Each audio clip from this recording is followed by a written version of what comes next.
میرے نبی کے ارشاد کے خلاف نہ ہو جائے، اگر خلاف ہو گیا تو میں ماری جاؤں گی۔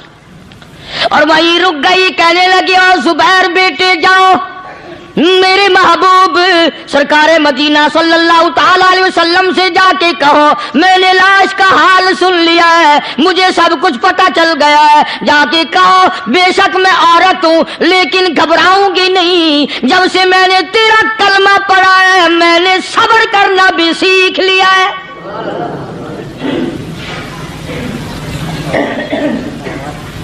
میں جدا فدا نہ کروں گی، میں کپڑے نہ پھاڑوں گی، میں رونا دھونا نہیں کروں گی۔ مدنی کریم صلی اللہ علیہ وسلم کو حضرت زبیر نے جا کے بتا دیا، میری اماں یوں کہتی ہے، فرمایا پھر بے شک اجازت ہے جائے۔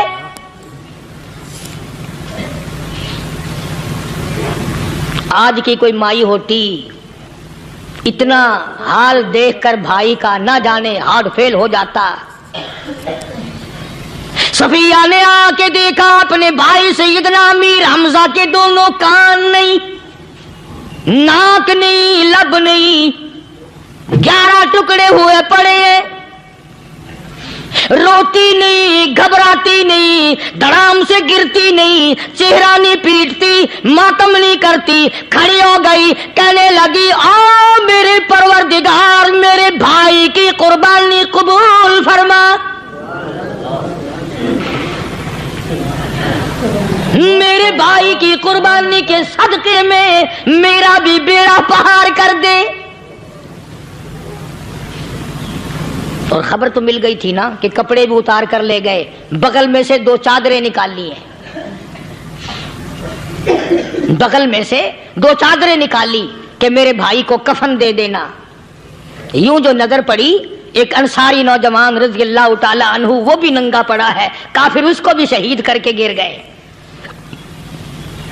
مسلمانوں ذرا اندازہ لگاؤ، یہ بھی مسلمان تھے، یہ بھی نبی کے عاشق تھے، یہ بھی دیوانے تھے، ایسے وقت میں بھلا ایسی بات کس کو سوجھے؟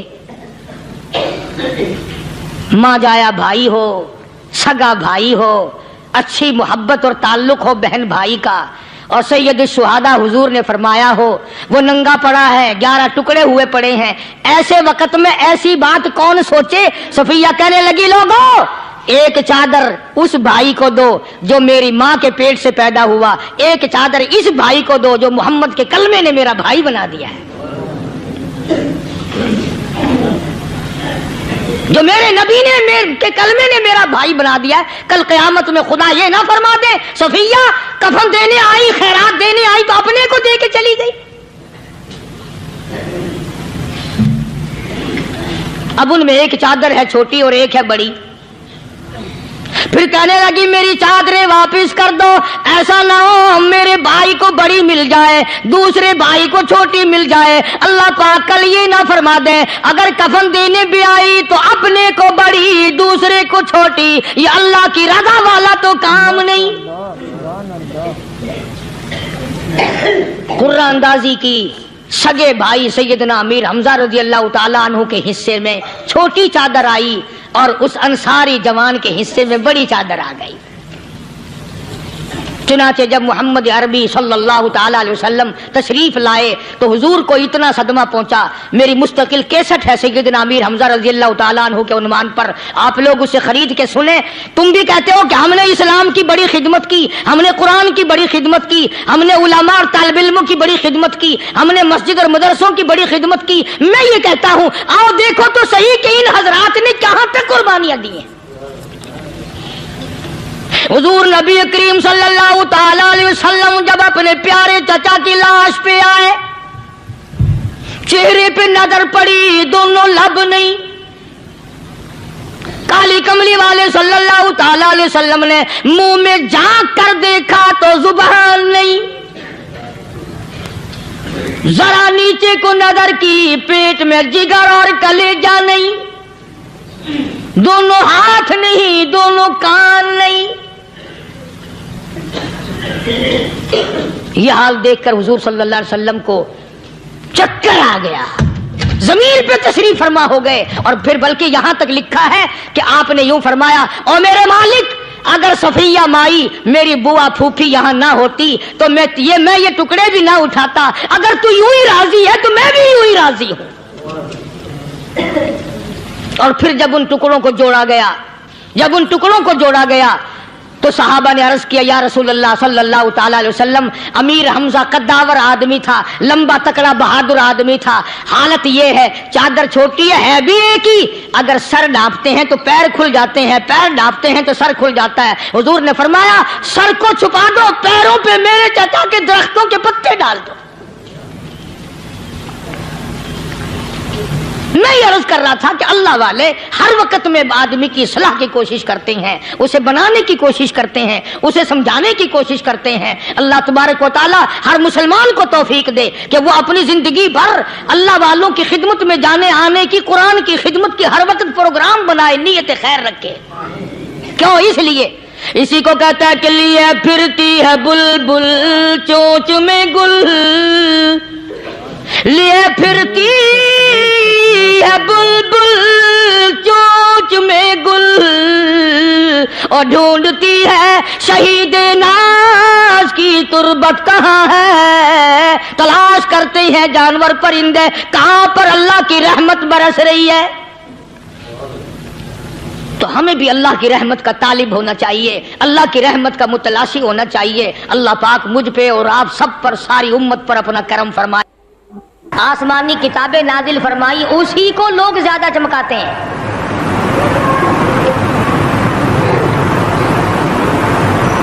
خدا اس بات کو گوارا ہی نہیں کرتا کہ میری طرف سے بغیر میرے اعلان کے کوئی ذرہ برابر اعلان کر سکے. وہ کسی قلندر کو، کسی ملنگ کو، کسی کو اختیار نہیں دیتا. جن کا خدا جیتا جاگتا حی و قیوم قائم دائم ہے وہ تو ایسا ہے، اور جن کا خدا کبھی پیدا ہوتا ہے کبھی مر جاتا ہے ان کی میں بات نہیں کرتا.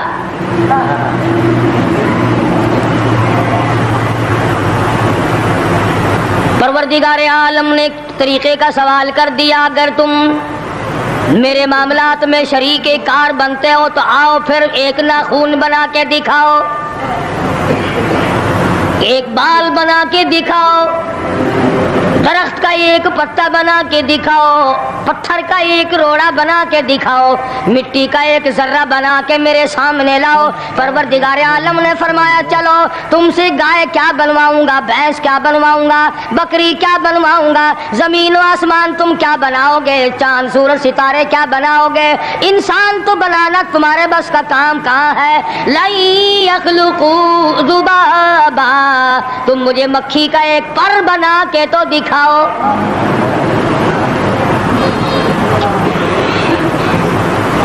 فرمایا جس کے دل میں توحید و ایمان یقین کی دولت جم جاتی ہے وہ لوگ تو دنیا ہی میں ایمان کا مزہ چکھتے رہتے ہیں، ایمان کی لذت آتی ہے. صحابہ اکرام رضوان اللہ تعالی علیہم مجمعین کی جماعت نے دنیا ہی میں جنت کو دیکھا، جنت کی خوشبو سونگھی، کسی کو جنت کی ہوا لگی، کسی کو نے جنت کا نقشہ دیکھا، کسی کو جنت کا نظارہ کرا دیا گیا دنیا ہی میں.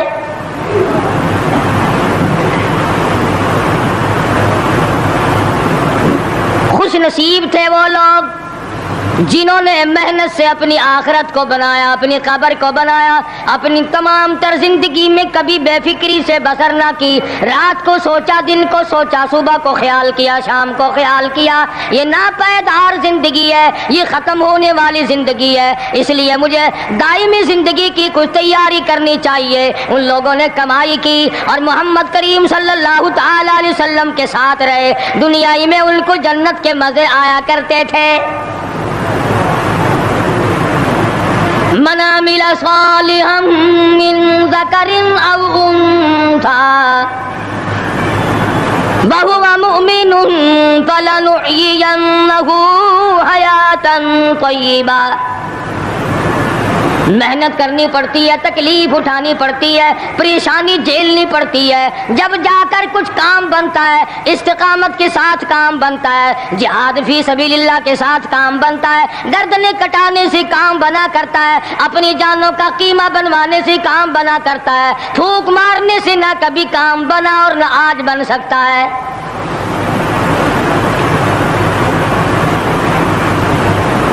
علماء کرام میں بے شمار لوگ اس قسم کے آئے جو استقامت کا پہاڑ ثابت ہوئے۔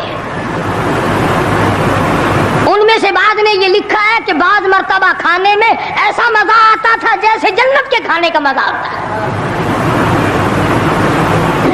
شاہ عبد الرحیم صاحب رائے پوری رحمہ اللہ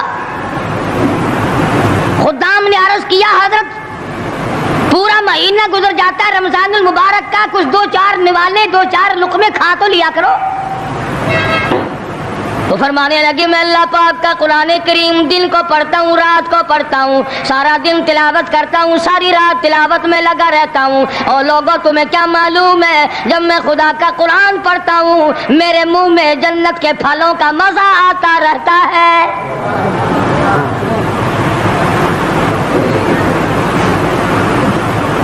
صحابی ہے مدنی کریم صلی اللہ تعالی علیہ وسلم کا، احد پہاڑ کی طرف جا رہا ہے، ایک دوسرا صحابی سامان لے کے لینے کے لیے واپس آ رہا ہے، وہ جانے والا پوچھتا ہے کدھر چلا، کہتا ہے مجھے فلانا کام ہے، پوچھا تم کہاں چلے، کہتا رب ذوالجلال کی قسم احد پہاڑ سے جنت کی خوشبو آ رہی ہے۔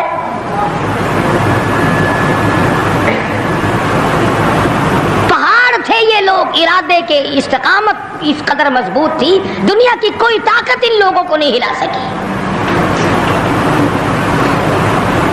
سید عطا اللہ شاہ صاحب بخاری رحمہ اللہ علماء اکرام کی پگڑی تھی، علماء کے آبرو تھے، شاہ صاحب علماء کی عزت تھی۔ امرتسر میں جلسہ کیا شاہ صاحب نے، اطلاع ملی بہار میں لوگوں نے حسین احمد مدنی کی پگڑی اتار کر جلا دی۔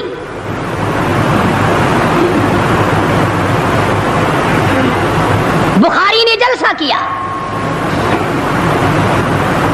لوگوں نے جستجو آنا نگاہوں سے دیکھا کہ آج بخاری سٹیج پہ ننگے سر کیوں آیا۔ فرمایا ہاں ہاں جو کچھ نگاہوں سے پوچھ رہے ہو سمجھ گیا ہوں، تم یہی کہتے ہو نا کہ میں ننگے سر کیوں آیا ہو، جب حسین احمد کی پگڑی تم نے اتار دی، بخاری اوڑھ کر آنے والا کون ہوتا ہے؟ آج تک دیکھو ان بہاریوں کو تم کہاں کہاں یہ دھکے کھاتے پھرتے ہیں۔ مولانا حسین احمد مدنی رحمت اللہ علیہ کی پگڑی اتاری، پیروں کے نیچے بلی اور جلا دی، داڑھی میں شراب پھینکی، بے عزتی کی، پتھر مارے۔ جو سب سے آگے تھا صبح کو تالاب میں نہانے گیا، پیر اوپر ہے سر نیچے ہے، لوگ کہنے لگے بلے بلے اتنا لمبا سانس، بہت دیر ہو گئی۔ جب آدھا دن گزرا لوگوں نے جا کے دیکھا حضرت دنیا سے تشریف لے جا چکے تھے، وہ مر چکا تھا، پاؤں اوپر سر پانی میں ڈوب کے مر گیا۔ اس طرح سے غرق کیا خداوند عالم نے، کیا میرے ولی کی توہین کرنے والوں تم بچ کے نہیں جا سکتے۔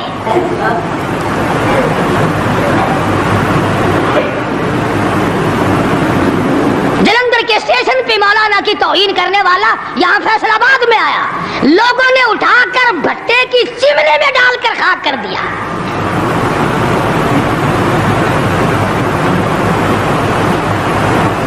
اللہ والوں کی توہین بشرطے اللہ والا ہو، ڈھنگ والا نہ ہو، فریب والا نہ ہو، ٹھگی والا نہ ہو، کتے بلی والا نہ ہو، اللہ والا ہو، خدا اس کا انتقام لیتا ہے۔ کلکتے میں مولانا ابوالکلام آزاد رحمہ اللہ کی بیگم بیمار ہے، مولانا ابوالکلام آزاد رانچی جیل میں ہے،